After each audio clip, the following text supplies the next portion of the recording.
اج سکھ میں تیرا دیو گھیری ہے، اج سکھ میں۔ مشہور صوفی بزرگ پیر مہر علی شاہ رحمۃ اللہ علیہ آستانہ عالیہ گولڑہ شریف کی زندگی اور کرامات کے حوالے سے پیر نصیر الدین نصیر رحمۃ اللہ علیہ کے صاحبزادے پیر غلام شمس الدین کی زبانی دیکھیں پیر غلام شمس الدین آستانہ عالیہ گولڑہ شریف کا مکمل انٹرویو۔ کتنے مہر علی، کتنے تیری سنا، گستاخ اکھیاں کتنے جا لڑیاں، اس کے پیچھے کیا راز پوشیدہ ہے؟ تو جو قادیانیوں کے ساتھ انہوں نے مناظرہ فرمایا اور اللہ نے ان کو کامیابی نصیب فرمائی، اور حضور نے ان کو خود بشارت فرمایا، حکم فرمایا کہ قادیان کا ایک فتنہ اٹھنے والا ہے جو میری احادیث کو تعویلات کی کینچی سے کاٹے گا۔ وہ قبلہ عالم کو معمور من الرسول بھی کہا جاتا ہے کہ جہاں جہاں دنیا میں ختم نبوت کے حوالے سے پیغامات یا افکار بیان کیے جاتے ہیں،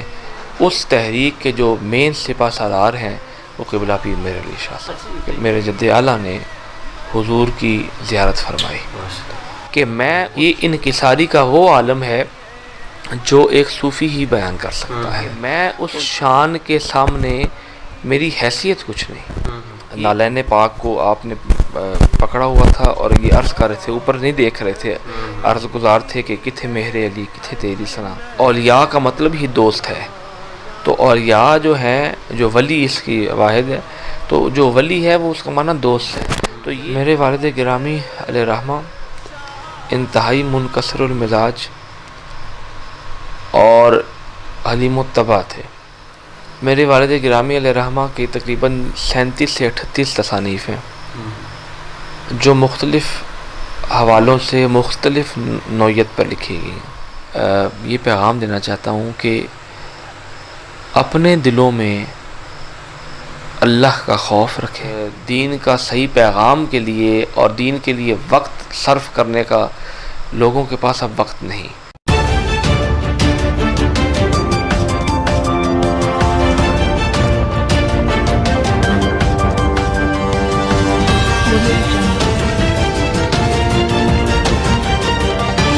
پیر مہر علی شاہ جن کے بارے میں آپ نے خوب سن رکھا ہوگا، ان کے آستانہ عالیہ پر اس وقت ہم موجود ہیں۔ میرے ساتھ موجود ہیں اس وقت پیر نصیر الدین نصیر صاحب کے صاحبزادے پیر غلام شمس الدین صاحب سے۔ ان سے ہم جانتے ہیں کہ پیر مہر علی شاہ صاحب کے حوالے سے آپ کچھ اہم کرامات کے حوالے سے۔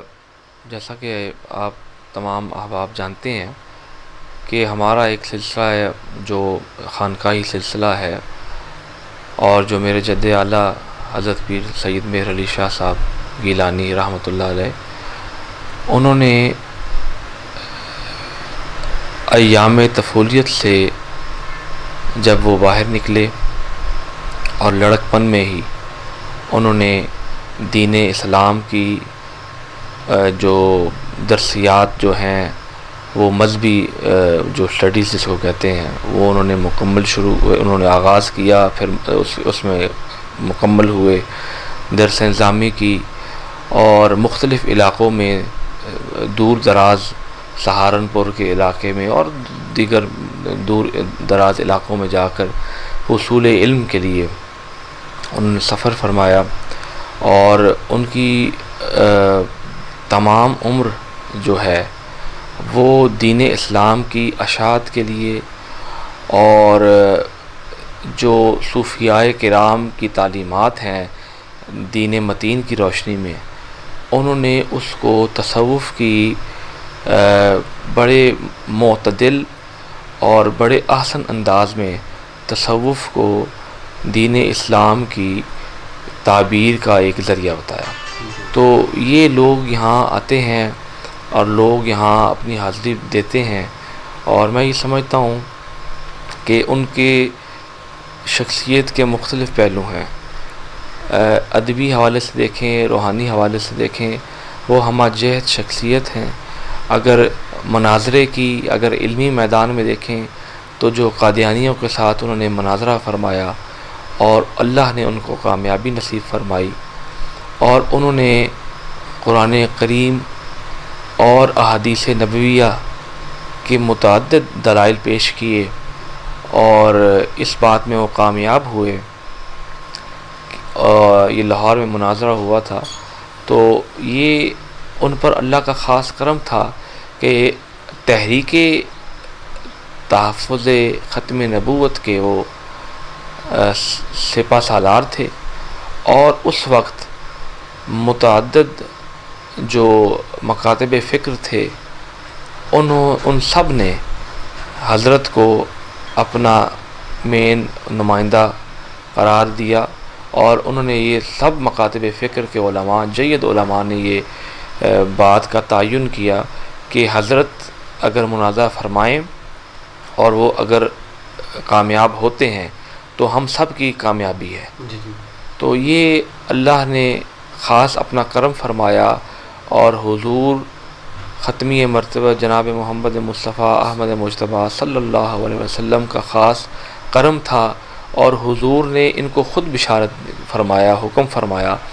کہ قادیان کا ایک فتنہ اٹھنے والا ہے جو میری احادیث کو تعویلات کی کینچی سے کاٹے گا، تو تم نے جا کے اس کی سرکوبی فرمانی ہے. تو یہ اس لیے حضور کو قبلہ عالم کو معمور من الرسول بھی کہا جاتا ہے کہ حضور نے خود معمور فرمایا. تو تحریک ختم نبوت میں حضرت کا جو کردار تھا وہ سب پر عیاں ہے، اور آج تک جہاں جہاں دنیا میں ختم نبوت کے حوالے سے پیغامات یا افکار بیان کیے جاتے ہیں، اس تحریک کے جو مین سپہ سالار ہیں وہ قبلہ پیر میر علی شاہ صاحب. اچھا، یہ بتائیے کہ ہر جگہ پہ یہ شعر لکھا نظر آتا ہے، جہاں جہاں پہ آپ کے چاہنے والے دکھائی دیتے ہیں پورے پاکستان بھر کے یا دنیا بھر میں، اور یہ بڑا مشہور مصرع ہے ان کی جانب سے، کتھے مہر علی کتھے تیری ثنا، گستاخ اکھیاں کتھے جال لڑیاں. اس کے پیچھے کیا راز پوشیدہ ہے؟ یہ عالم وارفتگی ہے، یہ عالم وارفتگی عشق رسول ہے. اور یہ جو شعر آپ نے ابھی پڑھا یہ زبان زد عام ہے. اس کو اتنا مقبول عامہ اس کو ملا کہ ہر علاقے میں، ہر قوم میں اس شعر کو بہت قدر کی نگاہ سے دیکھا جاتا ہے. اور یہ اس وقت تھا، یہ شعر اس وقت تحریر ہوا جس وقت آپ نے، میرے جد اعلیٰ نے حضور کی زیارت فرمائی، اور آپ نے یہ انکساری اور عاجزانہ طور پر عرض کی بارگاہ رسالت میں کہ میں گناہ گار ہوں، میں سیاہکار ہوں، میری اوقات ہی کیا ہے آپ کی بارگاہ میں، کہ میں اس قابل نہیں ہوں کہ میں آپ کی زیارت کر سکوں، آپ کے چہرہ انور کی تاب لا سکوں. تو انہوں نے یہی کہا کہ تھے مہر علی کتھے تیری ثنا، آپ کی جو شان ہے اتنی عرفہ ہے، اتنی اعلیٰ ہے کہ میں اس شان کے سامنے میری حیثیت کچھ نہیں. یہ انکساری کا وہ عالم ہے جو ایک صوفی ہی بیان کر سکتا ہے. تو یہ میں اس کو اگر مختصر کہوں دو جملوں میں کہ یہ وارفتگی عشق رسول تھا جو دو مصروں میں انہوں نے ادا کیا. اچھا، یہ جو دیدار ہوا تھا ان کا حضور پاک صلی اللہ علیہ وآلہ وسلم کے جو وجہ کائنات تخلیق ہیں، جن کی وجہ سے پوری کائنات کو تخلیق کیا گیا، جب ان کی یہ معرفت ہوئی تھی، جب ان کا دیدار ہوا تھا، کیا وہ خواب میں ہوا تھا یا ایسے ہوش و حواس میں ہوا تھا؟ یہ وادی ہمراہ وہاں گئے تھے وہاں، اور وہ اپنے یعنی کچھ اس قسم کی کیفیت تھی کہ بس کچھ نیم خوابی تھی، یعنی کچھ وہ اپنے ظاہری آنکھوں سے بھی دیکھ رہے تھے، اور کچھ عالم یعنی جو نیم ہوتا ہے نا درمیانہ سا، تو یہ کچھ اس قسم کی کیفیت تھی. کیونکہ اس وقت تو اتنی تفصیلات سے تو نہیں جانا جا سکتا تھا، لیکن یہ بات ہے کہ اس وقت یہ مصدقہ بات ہے کہ آپ کی جب زیارت ہو رہی تھی، آپ جب زیارت فرما رہے تھے، تو اس وقت آپ دروشی بھی پڑھ رہے تھے، اور آپ کی نالین پاک کو آپ نے پکڑا ہوا تھا اور یہ عرض کر رہے تھے، اوپر نہیں دیکھ رہے تھے، عرض گزار تھے کہ کتھے مہر علی کتھے تیری ثنا گستاخ کی، میری آنکھیں اتنی جسارت نہیں کر سکتی کہ میں آپ کے رخ زیبا اور رخ مصطفیٰ پر آنکھیں ٹھہرا سکوں، یہ جو چہرہ انور ہے اس کی تاب اتنی نہیں بندہ کوئی لا سکتا، تو یہ اس کیفیت میں پیر مہر علی شاہ صاحب کی جو سالانہ دعا کی جاتی ہے وہ کس دن کو ہوتی ہے؟ چاہنے والوں کی بڑی تعداد ہے، نہ صرف پاکستان بلکہ دنیا بھر کے جو لوگ ہیں وہاں پہ آتے ہیں اور اپنی اپنی دعائیں کرتے ہیں، یہاں پہ اپنی جو خواہشیں لے کے آتے ہیں، کچھ پوری ہوتی ہیں کچھ نہیں ہوتی ہے، جو بھی اس پہ اس والے سے آپ کیا کہنا چاہتے ہیں؟ ایک تو کیا ایسی خاص وجہ ہے کہ پوری دنیا سے لوگ اٹریکٹ ہو کے یہاں پہ آتے ہیں؟ قرآن مجید کا یہ واضح پیغام ہے کہ اولیاء کاملین جو ہیں ان کو سوائے اللہ کے کسی اور کا خوف نہیں، اور کسی اور کا خوف بھی نہیں اور کسی کو غم بھی نہیں، اور یہ جو اولیاء کا مطلب ہی دوست ہے، تو اولیاء جو ہیں، جو ولی اس کی واحد ہے، تو جو ولی ہے وہ اس کا معنی دوست ہے، تو یہ جو جتنی بھی ہستی ہیں کہ گوڑا شریف ہو یا اور جتنی بھی درگاہیں ہیں، یہ اللہ کے مقربین ہیں، اللہ کے مقربین ہے، اور یہ مقبولین بارگاہ خداوندی ہیں۔ انہوں نے اپنی جتنی بھی زندگی گزاری ہیں، انہوں نے تمام عمر اللہ کا یہ توحید اور رسالت اور صحابہ کرام اور اہل بیت اطہار، ان کی مودت اور ان سے عقیدت اور ان سے عشق کا ایک درس دیا ہے۔ تو آج دیکھ لیں آپ کہ مختلف خانقاہوں پہ آپ دیکھ لیں، آپ کتنے زائرین آتے ہیں، پاؤں رکھنے کی جگہ نہیں ہوتی، تو یہ اللہ کا جو ذکر انہوں نے تمام عمر کیا، اللہ نے ان کو یہ صلہ دیا کہ اب ان کا ذکر مخلوق خدا کر رہی ہے۔ اچھا، آپ کے والد صاحب پیر نصیر الدین نصیر صاحب، ان کا ایک ویڈیو کلپ جو ہے نا بڑا وہ سوشل میڈیا پہ وائرل بھی تھا، کہ جس میں وہ کہہ رہے ہوتے ہیں کہ میں جو آپ کے پیروں تلے جو ککھ ہے نا، میں ان سے بھی کیا گزرا ہوں، عاجزی کا یہ عالم ہے، اس والے سے کیا کہنا؟ میرے والد گرامی علیہ رحمہ انتہائی منکسر المزاج اور حلیم الطبع تھے۔ مخلوق خدا سے ان کا پیار اللہ تعالیٰ کی رضا کے لیے تھا، اور یہ ان کے اکثر بیانات آپ اٹھا کے دیکھ لیں کہ انہوں نے جتنے بھی پیغامات دیے، جتنے بھی خطابات فرمائے، ان کے نزدیک مخلوق خدا جو ہے اس کی تربیت، اس سے حسن اخلاق اللہ کی بارگاہ میں سب سے بہترین وسیلہ ہے پہنچنے کا۔ اور آپ یہ دیکھ لیں کہ آج 14-15 سال بیت چکے، لیکن والد گرامی کے پیغامات، ان کی تصانیف، ان کے خطابات سوشل میڈیا پہ، یوٹیوب پہ موجود، جو لوگ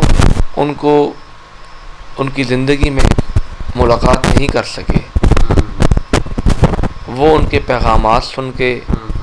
اور ان کے پیغامات سن کے ان سے اپنا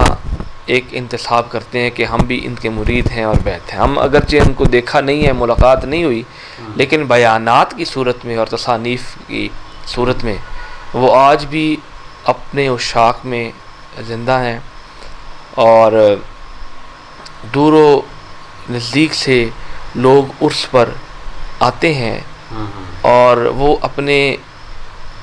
ہر بندہ اپنے انداز سے خراج عقیدت پیش کرتا ہے۔ میرے والد گرامی علیہ رحمہ کی تقریباً 37 سے 38 تصانیف ہیں، جو مختلف حوالوں سے مختلف نوعیت پر لکھی گئی ہیں۔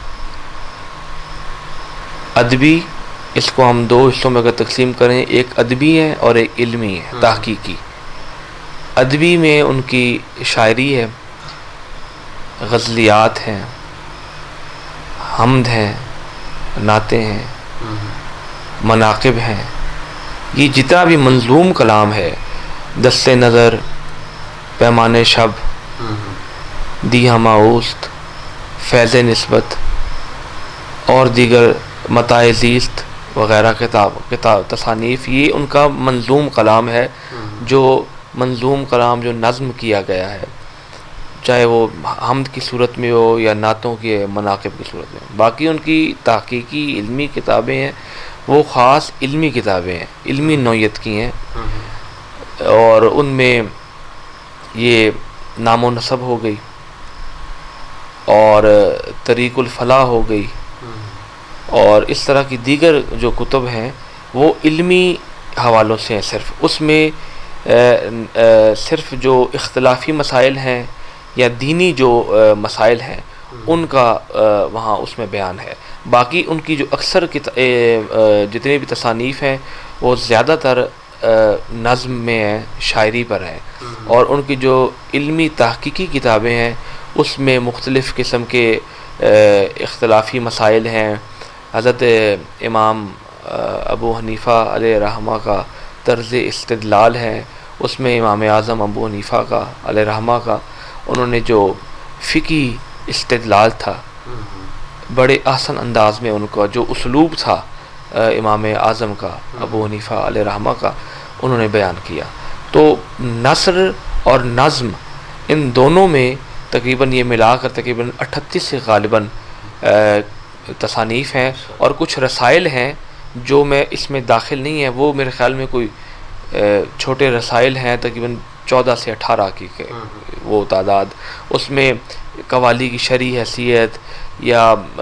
زلزلے کے یہ جو 2007 میں زلزلہ آیا تھا یا 6 میں، اس میں وجوہات، اسباب وغیرہ، اس میں یہ چھوٹے رسائل یعنی اس عرصے کے لیے جو اس عرصے میں جو حادثات ہوئے تھے تو اس میں انہوں نے کچھ رسائل بھی ہے، یہ تقریباً 40 سے زیادہ بنتی ہیں تصانیف کی۔ اچھا، پیر نصیر الدین نصیر صاحب اور پیر مہر علی شاہ صاحب کے کچھ ایسی کامل خصوصیات؟ جی، سالانہ عرس قبلہ عالم کا 29 صفر کو ہوتا ہے، جو ابھی کچھ دن پہلے گزرا ہے، اور اندرون ملک اور بیرون ملک سے زائرین آتے ہیں، اور والد گرامی علیہ رحمہ کا جو حضرت قبلہ عالم سے جو ایک تو نسبی تعلق ہے، پڑھ پوتے ہیں، اور دوسرے نمبر پہ اگر میں یہ اگر ذکر کروں تو بیجا نہ ہوگا کہ قبلہ عالم کے علم کے جو وارث ہیں، اس لیے ان کو وارث مہر علی کہا جاتا ہے، کہ علمی وارث جو ہے، علمی وارث قبلہ عالم کے علمی وارث، تحقیقی وارث، وہ میرے والد گرامی علیہ رحمہ ہیں، اور یہ میں محض اپنے والد ہونے کی حیثیت سے نہیں کہہ رہا، یہ ان کو اللہ نے لوگوں کے تاثرات میں بیان کر رہا ہوں، جو لوگ کہتے ہیں اور عام پبلک کہتی ہے۔ وارث علوم مہر علی ان کو کہا جاتا ہے، اور وہ اس لیے کہا جاتا ہے کہ انہوں نے قبلہ عالم پیر مہر علی شاہ صاحب کا جو علمی ورثہ تھا اس کو آگے کے لے کے چلے اور اس میں اضافہ کیا، ان کی روشنی میں، ان کی تتبع میں، ان کے زیر سایہ رہتے ہوئے انہوں نے اپنے دور 1937 کے بعد جو اپنے دور میں، اپنے عہد میں عصری تقاضوں کو مد نظر رکھتے ہوئے انہوں نے حضرت اعلیٰ کی تعلیمات کو معاشرے کے ایک فرد تک پہنچایا۔ اور آج آپ دیکھ لیں کہ حضرت کی جو تصانیف اتنی ادق اور مشکل ترین تصانیف ہیں، جو عام آدمی، کم از کم میری سطح کا آدمی وہ نہیں پڑھ سکتا، تو وہ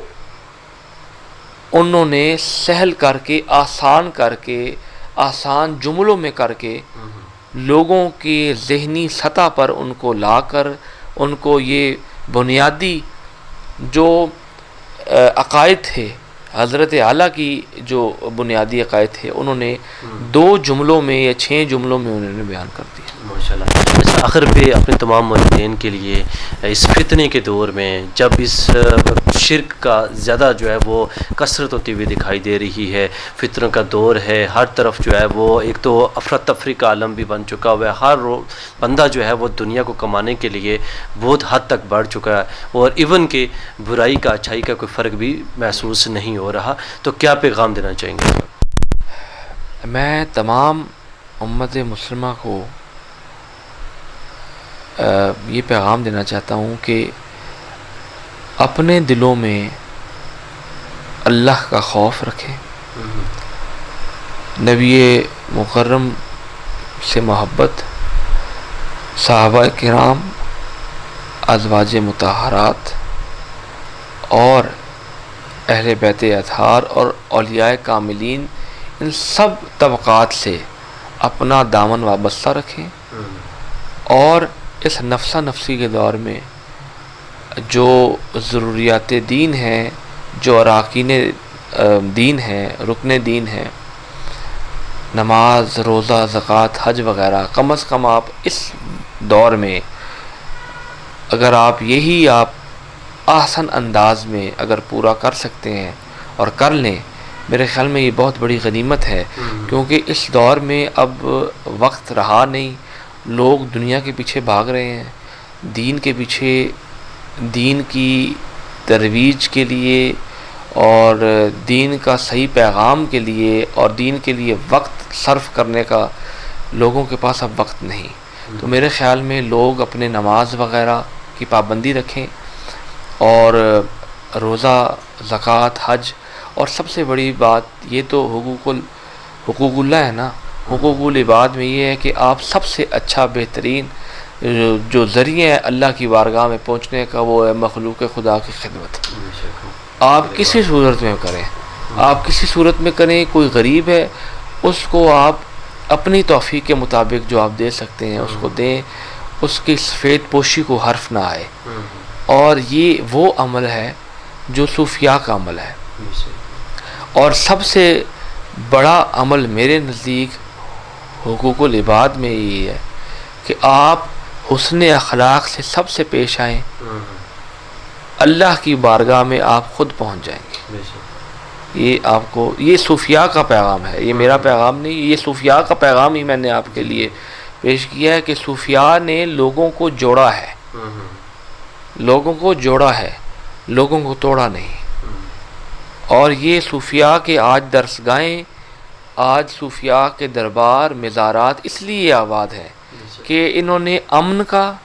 آشتی کا پیغام دیا ہے، اور تمام مسالک کے لیے، تمام مذاہب کے لیے انہوں نے ایک آواز اٹھائی ہے کہ ہم بطور انسان ایک ہیں، اللہ نے ہمیں خلق کیا ہے انسانیت کی، کم از کم انسانیت کی سطح پر رہ کر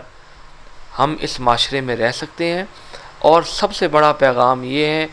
اپنے پڑوس، اپنے رشتہ داروں، اپنے عزیز و اقارب کا خیال رکھیں، اپنے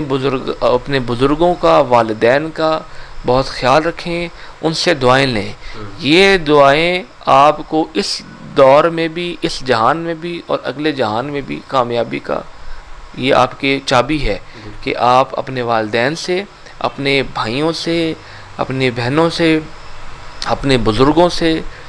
آپ حسن اخلاق کریں، اپنے چھوٹوں سے شفقت کا ہاتھ رکھیں، تاکہ آپ آج کسی کے لیے نیکی کریں گے، اللہ آپ کے اوپر احسان عظیم کرے. میرے ساتھ موجود تھے غلام شمس الدین صاحبزادہ پی نصیر الدین نصیر صاحب، جو کہ گولڑا شریف میں ہم اس وقت ان سے محو گفتگو تھے، اور آستانہ عالیہ کے حوالے سے، پیر مہر علی شاہ صاحب کے حوالے سے، ان کی زندگی کے حوالے سے، کرامات کے حوالے سے تمام تر گفتگو پیش نظر رہی. امید کرتا ہوں آپ کو بہت کچھ جاننے کو، سیکھنے کو ملا ہوگا. ایک نئے گیسٹ کے ساتھ پھر سے حاضر ہوں گا. اپنے میزبان عرفان امتیاز کو دیجیے اجازت. اللہ نگہبان.